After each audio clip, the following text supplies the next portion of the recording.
The Honkai Star Rail livestream was absolutely amazing, giving us tons of new information about Penacony as well as the fact that we're getting 20 polls.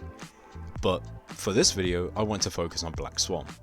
I'm going to give you a quick rundown of the kit and some suggested relics, just in case you have any lying around that you want to put on a character, just so that you know where they are and possibly lock them for when Black Swan comes out.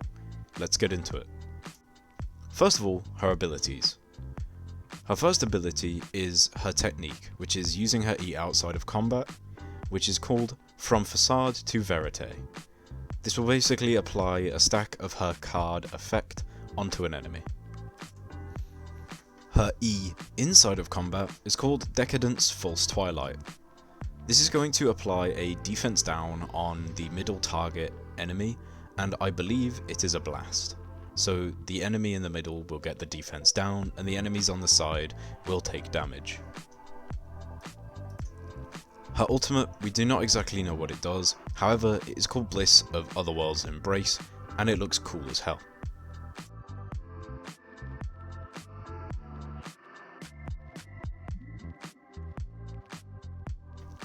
She also has some passives.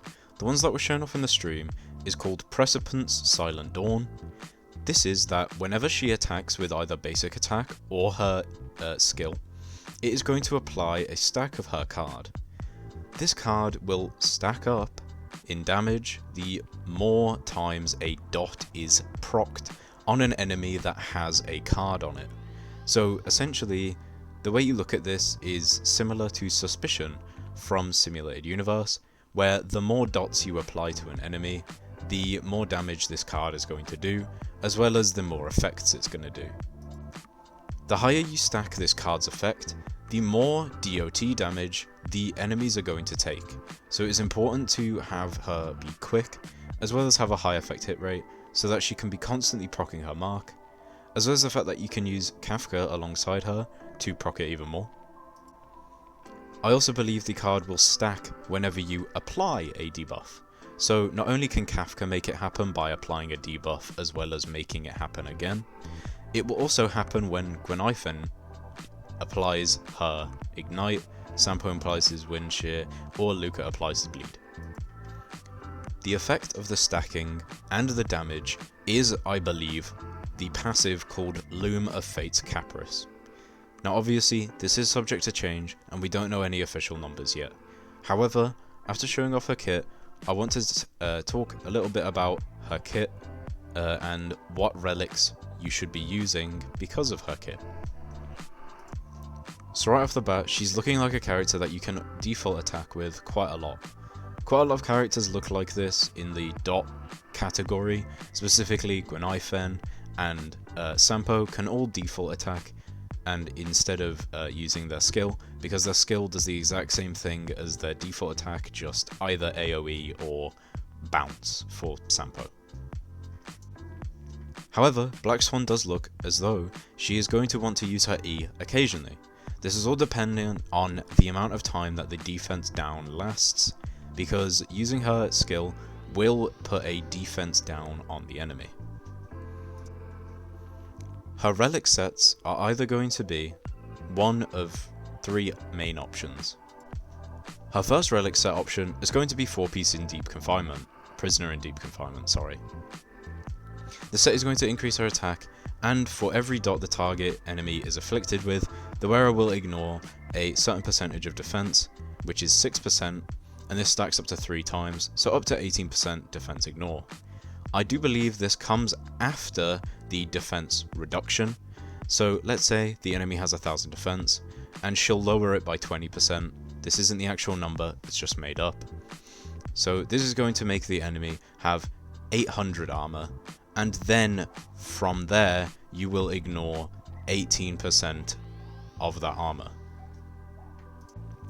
Her next set is going to be 2-piece Pioneer Diver of Dead Waters. This is a new set coming to Penacony, and its 2-piece is really good. It's going to increase your dot %, and then we're also going to pair this with 2-piece Messenger and Fleeting Hackerspace.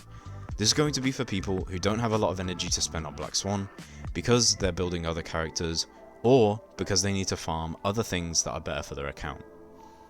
This is not a recommended set for people who actually want to build Black Swan. This is just something to get her started, and it's probably going to give her the most stats at low investment. And her last option could be 2-piece of any set that gives 2-piece attack, and then Messenger and of traversing hackerspace, or you could also use 2-piece of the wind set to get that wind damage, as well as 2-piece attack or 2-piece traversing hackerspace. Generally, the 2-piece sets are going to be worse than Prisoner in Deep Confinement, but Prisoner in Deep Confinement is going to be if you actually want to invest into your dot teams heavily. I can only recommend Prisoner in Deep Confinement if you already have a dot team set up and you're just going to be adding Black Swan to it. Now, let's talk about her rope and planar sets. Her best rope and planar set is straight up going to be Firmament Frontline Glamoth. This is an amazing set providing attack as well as percentage damage increases for hitting certain speed breakpoints. You want to be hitting these certain speed breakpoints anyway because of how her DOT stacks. Other than that, you can also use her to Space Station, but if her effect hit rate requirement is high enough, you're going to be wanting to use Pan-Cosmic Commercial Enterprise. This depends on whether or not she's going to need a lot of effect hit rate. I have a feeling that to balance out her kit, they might do this and then make the rest of her kit very overloaded and very strong, but the only downside being she needs a lot of effect hit rate. So I definitely recommend looking out for any of these pieces if you are farming the same world for it, but I do not recommend by any means farming specifically for this set. Firmament Frontline Glamoth is going to be your best bet if you are going to be trying to make her work really well. And if you want just a low investment strategy, it's literally going to just be, once again, her to Space Station, because it's just nice. Low speed requirement and gives a good amount of attack. Now finally, I want to talk about her light cones. Her light cones are actually very versatile. First of all, if you really have to, yes, you can use either Solitary Healing, or you could also use Fermata. Fermata is an alright light cone. It provides break effect and increases damage dealt to enemies who have shock or wind shear, which she may or may not apply wind shear, and if you're using her, you're going to be using her with Kafka, who does apply shock. So it's just going to be 32% break effect, 32% increased damage. It's an alright light cone, but it's nowhere near her best. Her next best is probably going to be Eyes of the Prey. This is going to be specifically for if she needs a lot of effect hit rate, because it's going to increase her effect hit rate by 30% and increase her dot by 36%. Because she's doing mainly dot DPS and her actual hits aren't going to be doing a lot, this light cone is pretty much instantly better than Fermata, so if you have an Eyes of the Prey, I recommend using it over Fermata, because break effect doesn't really matter on her. And finally, Solitary Healing.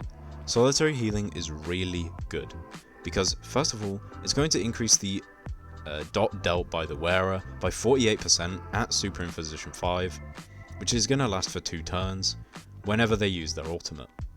As well as the fact that whenever a target enemy suffers from a dot imposed by the wearer is defeated, it's going to grant 6 energy to the wearer, which would be Black Swan. This is really good, dependent on if her ultimate is really good or not. And yeah, that's it for this video. I hope you guys enjoy, and I hope this sparks some ideas in you, and hopefully you save some of your relics for the potentiality of Black Swan. I'm going to be making a more full guide when she actually comes out. However, this is all I can really give for now, because we don't know specific breakpoints, we don't know specific numbers, etc. If you want a good team to be using Black Swan in, the best team for min-maxing is probably going to be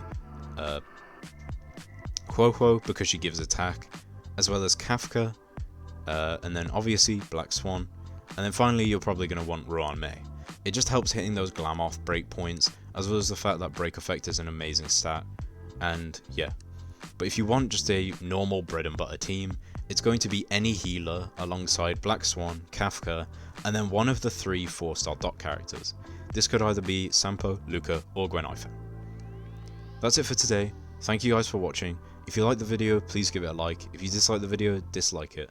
If you have anything to say it in the comments. I'll try and respond to as many as I can. And finally, I would really appreciate it if you dropped a sub, and that's it. Thank you guys, have a great day, see you in the next one. Peace.